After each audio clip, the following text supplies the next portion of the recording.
శ్రీమాత్రే నమః. నేను మీ చిర్రావూరి. ఈ వీడియోలో మనం ఆశ్లేష, జ్యేష్ఠ, రేవతి ఈ 3 నక్షత్రాల వారు పాటించాల్సినటువంటి పరిహారాల గురించి చక్కగా తెలుసుకుందాం. ఈ 3 నక్షత్రాలే కాకుండా మిగిలినటువంటి నక్షత్రాల వాళ్ళు మీ నక్షత్రాన్ని గురించి తెలుసుకోవాలనుకుంటే మనకి ఉన్నటువంటి 2 యూట్యూబ్ ఛానల్స్ శ్రీ చిర్రావూరి, చిర్రావూరి జయం 2 యూట్యూబ్ ఛానల్స్ ఉన్నాయి. ఈ వీడియోలన్నీ కూడా వాటిలో అప్లోడ్ చేయడం జరుగుతుంది. కాబట్టి చక్కగా మీరు చేయాల్సిన పని ఏంటంటే 2 ఛానల్స్ని సబ్స్క్రైబ్ చేసుకోండి. మీ నక్షత్రానికి సంబంధించినటువంటి పరిహారాలు, వాటితో పాటుగా మన సంస్కృతి, సాంప్రదాయాలు, ఆచారాలు, వ్యవహారాలు, పద్ధతులు, పరిగట్లు, ఆనవాయితీలు వీటన్నిటికీ సంబంధించి సంపూర్ణమైనటువంటి సమగ్రమైనటువంటి వివరణలతో చక్కగా మంచి మంచి వీడియోలని మీకు అందించడం జరుగుతుంది. రోజు ఒక వీడియో అందిస్తూ ఉంటాం కాబట్టి చక్కగా మన ఛానల్స్ని సబ్స్క్రైబ్ చేసుకోండి. ఇక ఆశ్లేష, జ్యేష్ఠ, రేవతి ఈ 3 నక్షత్రాలకి సంబంధించినటువంటి పరిహారాల్లోకి మనం వెళ్ళామంటే ఈ 3 నక్షత్రాలకి అధిపతి బుధుడు. బుధుడికి అధిష్టాన దేవత విష్ణుమూర్తి అని పెద్దలు చెప్తూ ఉంటారు. బుధుడికి సంఖ్య 5 సంఖ్య. అందువల్ల ఈ 3 నక్షత్రాల వాళ్ళు బుధగ్రహ ఆరాధన చెయ్యడము, మహావిష్ణువు యొక్క ఆరాధన చెయ్యడము, 5వ సంఖ్యని మీ యొక్క అదృష్ట సంఖ్యగా భావించడం లాంటివి చేస్తూ ఉంటే కనుక మీకు వచ్చేటటువంటి ఇబ్బందులు, ఆటంకాలు అన్నీ కూడా తగ్గుముఖం పడతాయి. అందువల్ల ఈ యొక్క బుధుణ్ణి ఆరాధించాలి. బుధుడికి ఇష్టమైనటువంటి రంగు ఏంటయ్యా అంటే పీతవర్ణం, పీతగంధం, పీతపుష్పం, పీతమాల్యాంబరధరం, పీత ఛత్ర ధ్వజ రథపతాకాది శోభితం అని చెప్తారు శాస్త్రంలో. అందుకని ఆకుపచ్చ రంగు అంటే బుధుడికి చాలా ఇష్టమైనటువంటి రంగుగా పెద్దలు చెప్తూ ఉంటారు. అందువల్ల ఆకుపచ్చ రంగు వస్త్రాలని ఈ నక్షత్రాల వాళ్ళు ఎక్కువగా ధరించడము, అంటే గ్రీన్ కలర్ ప్యాంటో, గ్రీన్ కలర్ షర్టో, ఆ షేడ్స్ ఉన్నటువంటివి ఏమన్నా ధరిస్తూ ఉండడము, లేదా ఒక ఆకుపచ్చ రంగు ఒక కర్చీఫ్ దగ్గర పెట్టుకోవడం, లేకపోతే ఆకుపచ్చ రంగు క్యాప్ ఉన్నటువంటి పెన్ ఒకటి దగ్గర పెట్టుకోవడం లాంటివి చేస్తూ ఉండడం వల్ల ఈ నక్షత్రాల వారికి ఉన్నటువంటి దోషాలన్నీ కూడా తగ్గుముఖం పడతాయి అని చెప్పవచ్చు.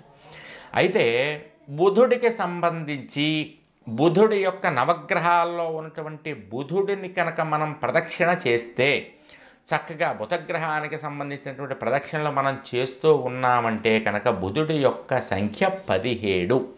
17 అంటే ప్రదక్షిణానికి సంబంధించి 17 ప్రదక్షిణాలు చెయ్యాలి. ఆయన యొక్క లక్కీ నెంబర్ వచ్చేసి బుధుడికి 5 సంఖ్య. బుధవారము అదృష్టవారము అని చెప్పారు. అయితే బుధుడికి సంబంధించి ఈ యొక్క వృక్షం, ఏ వృక్షాన్ని పూజించాలి అంటే అపామార్గం బుధాయ అని శాస్త్రాల్లో చెప్పారు. అంటే ఉత్తరేణి చెట్టుని అధివసించి ఉండేటటువంటి దైవము బుధుడు అని చెప్పారు. అందువల్ల బుధుడికి సంబంధించినటువంటి ఆరాధన చేసేటటువంటి వాళ్ళు ఇప్పుడు చెప్పినటువంటి ఆశ్లేష, జ్యేష్ఠ, రేవతి నక్షత్రాలకి సంబంధించినటువంటి వాళ్ళు ఉత్తరేణి ఒక పుల్లల కట్ట ఒకటి తెచ్చుకొని దేవుడి గదిలో పెట్టుకోండి. ఎన్నినటువంటి పుల్లలు అమ్ముతారు. ఆ దేవుడి గదిలో పెట్టుకుని ప్రతిరోజు కాస్త పసుపు కుంకుమ వేసి పూజ చేసుకుంటూ ఉండండి. బుధవార నియమాలు పాటించండి. బుధవార నియమాలంటే బుధవారం నాడు తలస్నానం చేయడము, విష్ణుమూర్తి యొక్క ఆరాధన చేయడం, విష్ణు సహస్రనామ పారాయణ చేయడము, ఒకవేళ లేకపోతే కనుక ఓం విష్ణవే నమః అనేటటువంటి నామాన్ని అనుక్షణం తలుచుకుంటూ ఉండడం, లేదా నారాయణ నారాయణ అని అనుకుంటూ ఉండడం, లేదా గోవింద గోవింద అనుకుంటూ ఉండడం, ఆ యొక్క నామస్మరణ చేయడం చేత విష్ణుమూర్తి యొక్క అనుగ్రహం మీకు కలగడం చేత బుధుడి యొక్క అనుగ్రహం కూడా కలిగి బుధ నక్షత్రాలైనటువంటి ఈ 3 నక్షత్రాల వాళ్ళకి చక్కటి అనుగ్రహం కలుగుతుంది అని పెద్దలు చెప్తారు. అందువల్ల బుధగ్రహ ఆరాధన చెయ్యండి, బుధవార నియమాలు పాటించండి. విష్ణుమూర్తిని బుధుడికి ఇష్టమైనటువంటి ఆకుపచ్చ రంగు పుష్పాలతో పూజించండి. ఆకుపచ్చ రంగు పుష్పాలు ఎలా దొరుకుతాయని అనుకోవాల్సినటువంటి పనేం లేదు. మరువము, దవనము, తులసి, మారేడు ఇవన్నీ కూడా పత్రులు ఇవన్నీ. వీటితో చక్కగా విష్ణుమూర్తి యొక్క ఆరాధన చెయ్యండి.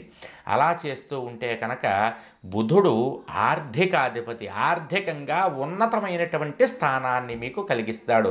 ఆర్థికంగా ఇబ్బందులు లేకుండా చూస్తాడు. అప్పులు ఏమైనా ఉంటే అవన్నీ కూడా తీరిపోయేలా చేసి మీ దగ్గర కాస్త ధనం నిల్వ ఉండేలా చేస్తాడు. మిమ్మల్ని ఆర్థికంగా నిలబెడతాడు. అందువల్ల చక్కగా మీరు చేయాల్సిన పని బుధగ్రహ ఆరాధన చెయ్యడము, అదేవిధంగా బుధవార నియమాల్ని పాటించడము, అదేవిధంగా విష్ణుమూర్తి యొక్క ఆరాధన చెయ్యడం లాంటివి కనుక మీరు ఆచరిస్తూ ఉంటే ఈ నక్షత్రాల వాళ్ళందరికీ కూడా చక్కటి బుధానుగ్రహం కలుగుతుంది. మీరు మరిన్ని విశేషాలు తెలుసుకోవాలనుకుంటే మన శ్రీ చిర్రావూరి జయం యూట్యూబ్ ఛానల్స్ని సబ్స్క్రైబ్ చేసుకోవడం మాత్రం మర్చిపోకండి. కిందే సబ్స్క్రైబ్ అని బటన్ ఉంటుంది. బటన్ కనుక మీరు సబ్స్క్రైబ్ చేసుకున్నారంటే చిన్న గంట బొమ్మ ప్రత్యక్షం అవుతుంది. గంట బొమ్మను కూడా మీరు యాక్టివేట్ చేసుకున్నారంటే వెంటనే మేము పెట్టబోయే వీడియోలని కూడా మీకు వచ్చేస్తాయి. ప్రతిరోజు ఉదయం 7 గంటలకు ఒక వీడియో, 11 గంటలకు ఒక వీడియో ప్రతిరోజు కూడా మా 2 ఛానల్స్ నుంచి వస్తూ ఉంటాయి. మన సంస్కృతి, సాంప్రదాయాలు, ఆచార వ్యవహారాల గురించి చక్కగా మనకే పనికి వచ్చేటటువంటి విధంగా ఈ కాలానికి అనుగుణంగా చక్కగా వివరించడం జరుగుతుంది. జయం.